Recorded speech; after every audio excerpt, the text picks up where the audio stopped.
અગત્યના સમાચાર પરિવાર ફાઉન્ડેશન દ્વારા રક્તદાન શિબિરનું આયોજન કરવામાં આવ્યું હતું. આજ રોજ વાસના રોડ ખાતે કલ્યાણપુટી ફાટક ખાતે પરિવાર ફાઉન્ડેશનના રક્તદાન શિબિરમાં ગુજરાત ભાજપ પ્રદેશના ઉપપ્રમુખ ગોરધન ઝડફિયા, શહેર ભાજપ પ્રમુખ ડોક્ટર જયપ્રકાશ સોની સહિત મહાનુભાવોએ રક્તદાન શિબિરની મુલાકાત લીધી હતી. ત્યારબાદ વડાપ્રધાન નરેન્દ્ર મોદીને 122મી મન કી બાતનો કાર્યક્રમ નિહાળ્યો હતો.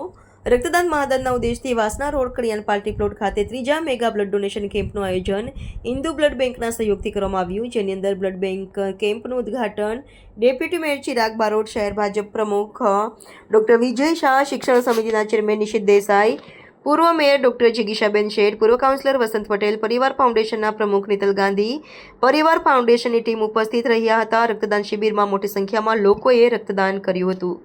પરિવાર ફાઉન્ડેશનના માધ્યમથી દરેક વર્ષે રક્તદાન શિબિરનું આયોજન કરીને મોટી સંખ્યામાં રક્તદાતાઓને રક્તદાન કરવા માટે પ્રેરણા આપવામાં આવે છે. માન્ય શ્રી નિતલભાઈ ગાંધી અને એમની સમગ્ર ટીમ દ્વારા છેલ્લા કેટલાય વર્ષોથી દરેક રક્તદાન શિબિરમાં 300થી વધારે લોકો રક્તદાન કરતા હોય છે. ત્યારે આજે એમના રક્તદાન શિબિરના કાર્યક્રમ માટે એમને ખૂબ ખૂબ અભિનંદન આપું છું.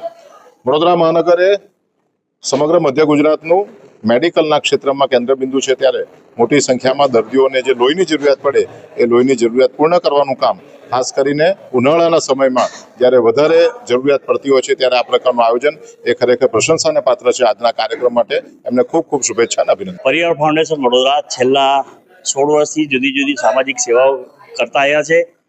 એ અંતર્ગત આજે કલ્યાણ પાર્ટી પ્લોટ વાસણા રોડ ખાતે મેગા બ્લડ ડોનેશન કેમ્પ કરી રહ્યા છે. આ અમારો ત્રીજો મેગા બ્લડ ડોનેશન કેમ્પ છે અને અમે ખાસ કરીને ઉનાળામાં બ્લડ ડોનેશન કેમ્પ કરતા હોઈએ છીએ, કારણ કે સૌથી વધારે જરૂર અત્યારે ઉનાળામાં પડતી હોય છે અને ખાસ કરીને ઉનાળામાં લોકો રક્તદાન કરતા નથી.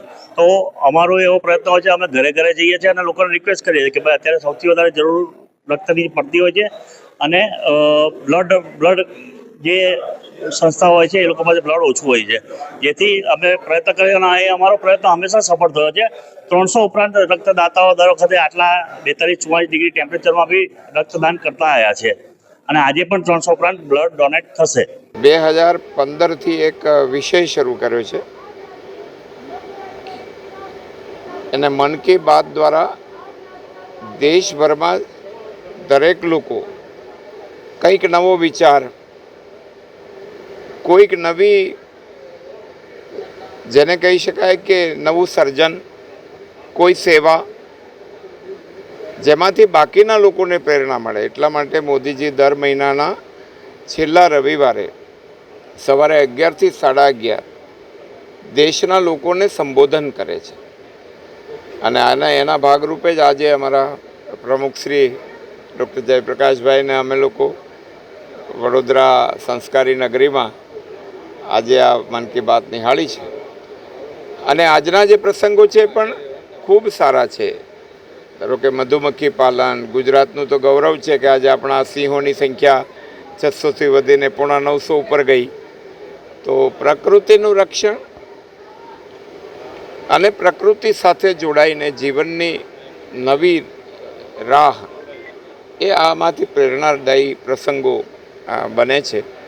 અને એવા જ પ્રસંગો આજે એમણે ખાસ કરીને યોગ દિવસ આગામી 21મી તારીખે છે, તો વિશ્વમાં યોગ દિવસને પ્રસ્થાપિત કરનાર આપણા દેશના પ્રધાનમંત્રી આદરણીય મોદીજી છે, જેણે યુનેસ્કોએ પ્રમાણિત કર્યો અને દેશના 140 દેશોમાં આ યોગ ચાલે છે 21મી જૂને. અને એનાથી ઘણા જીવનમાં રોગો મુક્તિ મળે, બાકીના સ્વાસ્થ્ય માટેની જે આપણી પરંપરા રહી છે આદિ અનાદિકાળથી. યોગ એ ભારતની મૂળભૂત વિચારધારા છે. ખૂબ સરસ કાર્યક્રમ થવાનો છે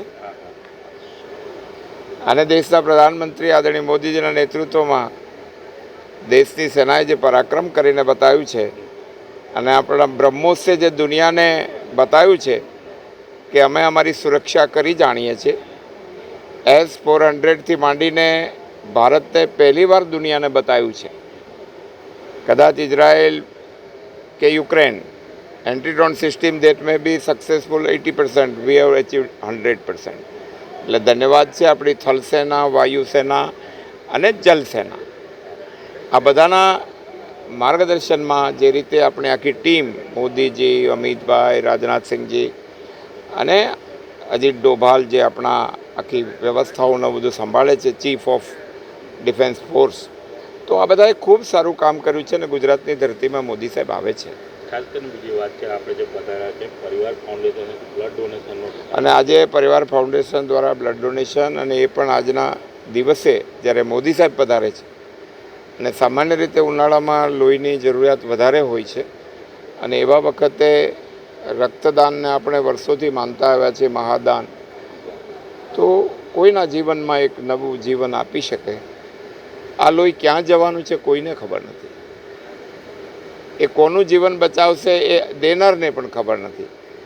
આ એક નિસ્વાર્થ ભાવ છે અને આ ભાવ ટકી રહે, જેથી કરીને સમાજમાં અંગદાનનું પણ નવું એક ગુજરાતમાં બહુ સારો પ્રયાસ થઈ રહ્યો છે.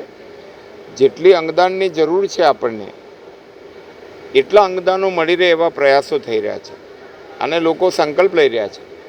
તો જીવનમાં જીવતા જીવતા બીજાને જીવાડી શકાય એ બહુ મોટું ઈશ્વરીય કાર્ય છે હું માનું છું, અને આ કરવું જ જોઈએ. અને પ્રજા આ રીતે સમર્પિત થઈ રહી છે અને ગુજરાત તો હંમેશા સખાવત માટે, સમર્પણ માટે ગુજરાતની એક પરંપરા, સંસ્કૃતિ રહી છે. પ્રથમ તો આજે આદરણીય વડાપ્રધાન મોદી સાહેબ દ્વારા 122મી મન કી બાતમાં ઉપસ્થિત રહેવાનું થયું. આજે ખૂબ સુંદર પ્રસંગો એમને વર્ણવ્યા છે. ગુજરાતના સિંહોની વાત હોય કે મધુમક્ખી પાલનની વાત હોય, અને જે નેચરલ મધ અને એના સ્ટાર્ટઅપ વિશેની વાત હોય, 21મી જૂન આંતરરાષ્ટ્રીય યોગ દિવસની વાત હોય, અને અનેક પ્રકારના વિવિધ પ્રસંગો, વિવિધ આયામો ઉપર મોદી સાહેબ દર મહિને છેલ્લા રવિવાર મન કી બાતમાં વાત કરતા હોય છે, જેનાથી આપણને જાણકારી પણ મળે છે, એક પ્રેરણા પણ મળે છે અને એક ઉત્સાહ પણ આવે છે કે આવા ઘણા સારા કામો દેશભરમાં ચાલી રહ્યા હોય છે અને એમાંથી પ્રેરણા મળીને આપણે પણ કંઈ આમાંથી નવું કરી શકીએ, શીખી શકીએ તો પ્રજાજનો, નાગરિકો માટે ખૂબ ઉત્તમ હોય છે. એટલા માટે આ મન કી બાતનો કાર્યક્રમ એક ઉત્તમ ઉદાહરણ છે. સીધા જ પ્રધાનમંત્રીજી દેશના નાગરિકો સાથે જોડાય છે.